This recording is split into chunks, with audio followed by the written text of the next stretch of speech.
Morning Insiders are listening when no one else is. They paid a visit to this Chicagoan who says his neighborhood complaints are falling on deaf ears. Lauren Victory tells us why his alderman is looking for more residents to make some noise. A roaring motorcycle. I don't know why that's allowed. Vehicles are in the bus stop, and you're supposed to put the flashing lights on. Rick Young notes a lot of nuisances in his neighborhood. He's called Ainsley and Kimball home for nearly 20 years.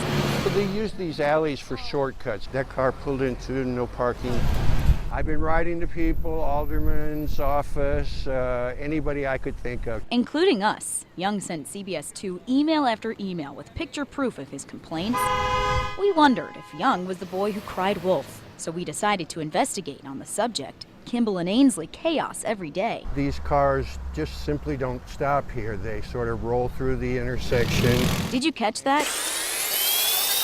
Evidence in action. We waited it out and watched rolling stops happen not one, not two, but at least a dozen more times in 20 minutes. My safety concerns are for pedestrians who are trying to cross this intersection. I've seen this for 19 years. Even bicycles blow right through.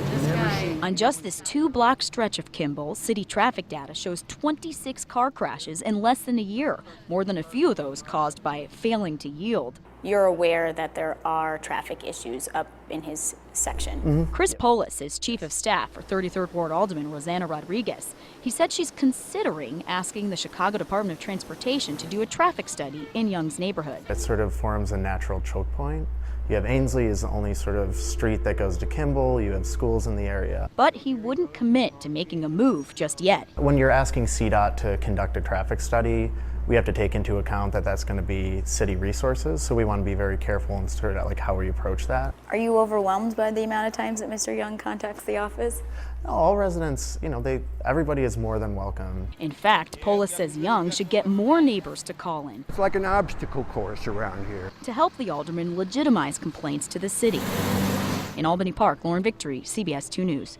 Chicago's Department of Transportation tells us they conduct approximately 1,000 traffic studies each year. CDOT is actually in the midst of one in another part of Young's ward.